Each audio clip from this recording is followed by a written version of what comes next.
কেন এত দামি বুঝে না সকলে, আর জানতো যদি পড়তো দেখে কোরআন হাদিসে। রব্বুল আলামিন কালামুল্লাহ হাকিমে কত সুন্দর করে বলে দেয়, وَقَضَى رَبُّكَ أَلَّا تَعْبُدُوا إِلَّا إِيَّاهُ وَبِالْوَالِدَيْنِ إِحْسَانًا। আওয়াজ দাঁড়িয়ে পড়া যাবে না, সুবহানাল্লাহ।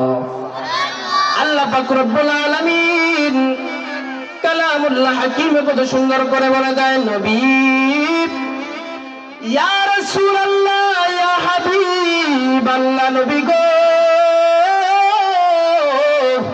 ও মায়ের নবীজি, আপনি উম্মতদেরকে জানিয়ে দেন, আপনি উম্মতদেরকে বলে দেন, তারা যেন আপনি আল্লাহর, আপনি একমাত্র আল্লাহর, আমি আল্লাহর ইবাদত করে, আমি আল্লাহর ইবাদত করে, আমি আল্লাহর তাসবিহগুলো যেন তারা আদায় করে, নামাজ পড়ে, এবং পিতা মাতার সাথে যেন তারা সুন্দর আচরণ করে। ওয়াবিল ওয়ালিদাইনি ইহসানা, পিতা মাতার সাথে যেন তারা সদ্ব্যবহার করে। আওয়াজটা দিয়ে পড়া যাবে না, সুবহানাল্লাহ। এবার হাদিসুল মুবারাকায় চলে যায়, আমার নবী কি বলে একটু শুনে নেই। আমার নবী হাদিসুল মুবারাকে বলে দেয়, রিদার রাব্বি ফি রিদাল ওয়ালিদি ওয়া সাখাতুর রাব্বি ফি সাখাতিল ওয়ালিদি। আমার নবী বলে দেয়, দুনিয়ার জমিনে যদি আল্লাহকে খুশি করতে হয়, তাহলে দুনিয়ার জমিনে সবার আগে তার পিতামাতাকে খুশি করতে হবে। পড়ি না সুবহানাল্লাহ। ও আমার একবার বাবারা, একটু অন্তরের কানটা দিয়ে শুনে নাও, দুনিয়ার জমিনে যদি আমার মালিককে খুশি করতে হয়, দুনিয়ার জমিনে যদি আল্লাহকে খুশি করতে চাও, সবার প্রথম তোমার পিতা মাতাকে খুশি করতে হবে। কেননা হাদিসুল মুবারাকে আমার নবী বলে দিয়েছেন, ওয়াসাখাতুর রাব্বি ফি সাখাতিল ওয়ালিদি, যদি তোমার পিতা মাতা তোমার উপর নারাজ হয়ে যায়, আমার মালিক রব্বুল আলামিন তোমার উপর নারাজ হয়ে যাবে। আওয়াজ দিয়ে জবানটা খুলে পড়া যাবে না, নাউজুবিল্লাহ। হযরতে আনাস রাদিয়াল্লাহু তাআলা আনহু থেকে বর্ণিত, আল্লাহ নবীর একজন সাহাবী নাম ছিল আলকামা।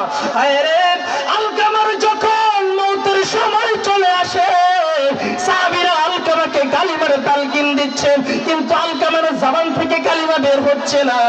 আরে সাহাবীরা সবাই চিন্তিত হয়ে গেল, সাহাবীরা সবাই চিন্তিত হয়ে গেল, কেন আলকামার জবান থেকে কালিমা বের হচ্ছে না, কেন আলকামার জবান থেকে কেন কালিমা পড়তে পারছে না। আল্লাহর নবী সাহাবীদেরকে পাঠালেন, সাহাবীরা গিয়ে দেখো আলকামার বাড়ির মধ্যে কেউ আছে কিনা, আলকামার মা বাবা কেউ দুনিয়ার জমিনে বেঁচে আছে কিনা। সাহাবীরা তখন আলকামার বাড়িতে গেল। আল্লাহর নবী হযরতে আনাস রাদিয়াল্লাহু আনহু, আল্লাহর নবীর সাহাবী হাদিসটা বর্ণনা করেন, তখন বাড়িতে যখন গেল, গিয়ে দেখলো আলকামার একজন বৃদ্ধ মা অনেক অসুস্থ হয়ে বাসায় পড়ে আছে। কিন্তু যখন সাহাবীরা গিয়ে আলকামার মাকে জিজ্ঞেস করলো, রে আলকামার মা, ও আলকামার মা, তোমার আলকামা দুনিয়ার জমিনে ছিল, কত সুন্দর আমরা দেখতাম নামাজ পড়তো, রোজা রাখতো, আলকামা কত সুন্দর মানুষের সাথে ব্যবহার করত, সবার আগে আগে মানুষকে সালাম দেওয়ার চেষ্টা করত, দুনিয়ার জমিনের কোনো ইবাদত আলকামা বাদ দেয় নাই। আজকে কেন মৃত্যুর আগে আলকামার কালিমাটা মুখ দিয়ে বের হচ্ছে না? কেন এতবার তালকিন দেওয়ার পরেও আলকামা কেন কালিমা পড়তে পারছে না গো মা? তুমি একটু বলে দাও, তোমার মনে কি কোনো কষ্ট আছে কিনা? তুমি একটু বলে দাও, তোমার মনে কি আলকামার জন্য কোনো কষ্ট আছে কিনা? সাহাবীরা যখন আলকামার মাকে জিজ্ঞেস করলে কথাটা, আলকামার মা চোখের পানি ছেড়ে দিয়ে বলে, সাহাবীরা রে, ও নবীর সাহাবীরা, তোমরা শুনে নাও, আলকামা নামাজ পড়তো ঠিক আছে, আলকামা রোজা রাখতো ঠিক আছে, আলকামা দান সদকা করতো ঠিক আছে, আলকামা মানুষকে সবার আগে আগে দেখতে সালাম দিত ঠিক আছে, আলকামা কত সুন্দর মানুষের সাথে ব্যবহার করতো তাও ঠিক আছে, কিন্তু সাহাবীরা তোমরা তো জানো না, আলকামা আমার হৃদয়ের মাঝে একটু কষ্ট দিয়ে ফেলেছে। সাহাবীরা জিজ্ঞেস করলো, মা গো মা, কি কষ্ট দিয়েছে গো মা, আমাদেরকে একটু বলেন। আল্লাহর নবী জানতে চেয়েছে কি কষ্ট আলকামা আপনার মনে দিয়েছে।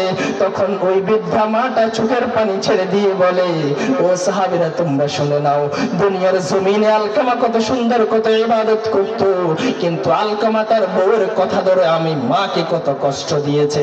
জবানটা খুলে পড়া যাবে না, নাউজুবিল্লাহ। হায় রে, আজকে দেখা যায় দুনিয়ার জমিনে ছেলে বিয়ে পাস, ছেলে কত বড় বড় জজ ব্যারিস্টার, কিন্তু তার মা বৃদ্ধাশ্রমে পড়ে থাকে বছরের পর বছর। কোনো খোঁজ খবর মাকে তারা নেয় না, মাকে খাবারও দেয় না, মার জন্য কোনো সুন্দর কাপড়ও কিনে না, নিজের স্ত্রীর জন্য, ছেলে মেয়ে সন্তান সন্ততির জন্য কিনে, কিন্তু মায়ের কোনো খোঁজ খবর নেয় না। দুনিয়ার জমিনে এমন অসংখ্য গণিত নজির আছে যারা মাকে কষ্ট দেয়, বাবাকে কষ্ট দেয়, যার কারণে আমার মালিকের হাবিব হাদিসে মুবারাকায় বলে দেয়, ওয়াসাখাতুর রাব্বি ফি সাখাতিল ওয়ালিদি। পিতা মাতা যদি কষ্ট পায়, রাত পার বাবারা শুনে নাও, পিতা মাতা যদি কষ্ট পায়, আমার মালিক বলে ওয়াসাখাতুর রাব্বি, আমি মালিক কষ্ট পাই, আমি মালিকের মনে কষ্টটা চলে আসে। আওয়াজটা দিয়ে বলা যাবে না, নাউজুবিল্লাহ। এই জন্য কবি কত সুন্দর করে বলে দেয়, আরে মা কেন এত দামি বুঝে না সকলে, আরে জানতো যদি পড়তো দেখে কোরআন হাদিসে খুলে। জবানটা খুলে পাওয়া যাবে না, সুবহানাল্লাহ। আমার সাথে একটু বল না, মা কেন এত দামি বুঝে না সকলে, জানতো যদি পড়তো দেখে কোরআন হাদিসে খুলে।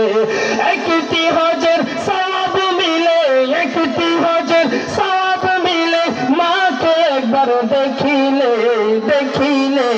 মা কেন এত দামি বুঝে না সকলে, বাবা কেন এত দামি বুঝে না সকলে, জানতো যদি পড়তো দেখে কোরআন হাদিস খুলে, জানতো যদি পড়তো দেখে কোরআন হাদিস খুলে।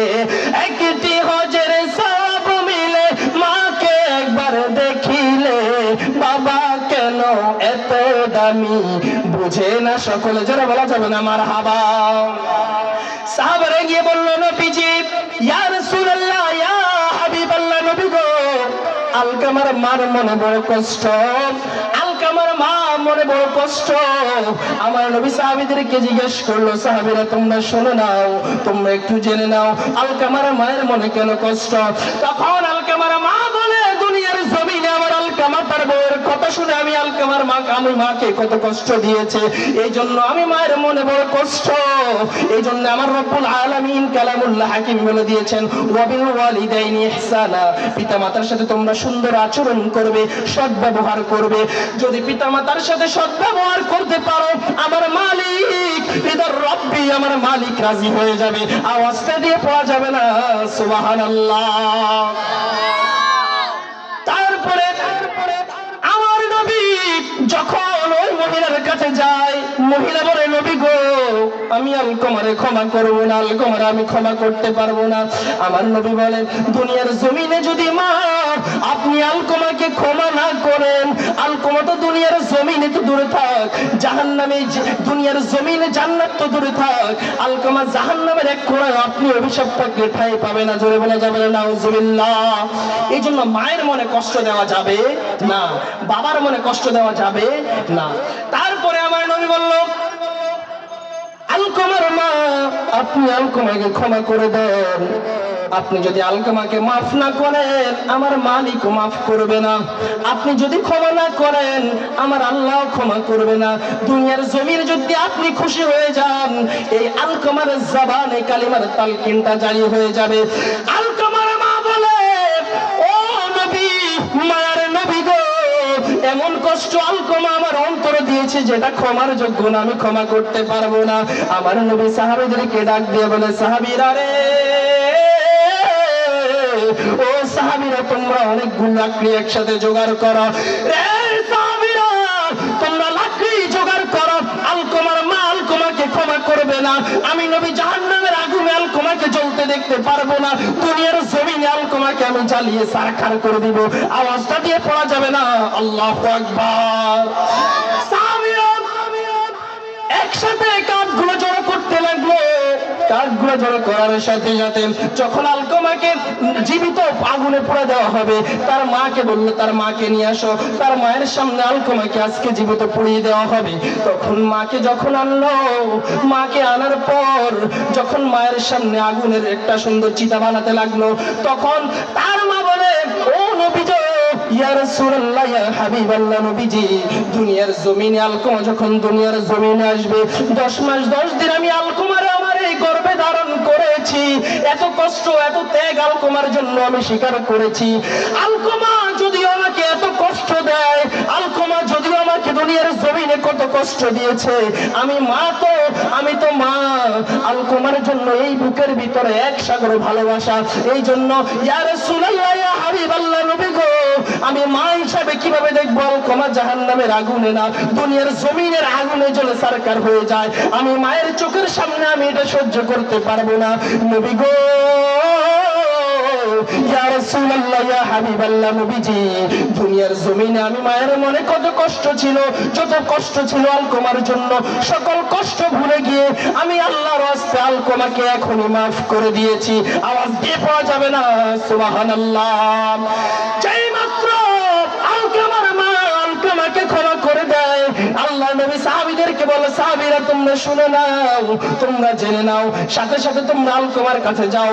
আলকমার কাছে গিয়ে দেখো আলকমার তালকিনটা এখন জারি হয় নাকি। সাহাবীরা চলে গেল আলকমার শিয়রে।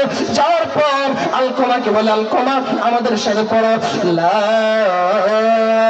ইলাহা ইল্লাল্লাহু মুহাম্মাদুর রাসূলুল্লাহ সাল্লাল্লাহু আলাইহি ওয়াসাল্লাম।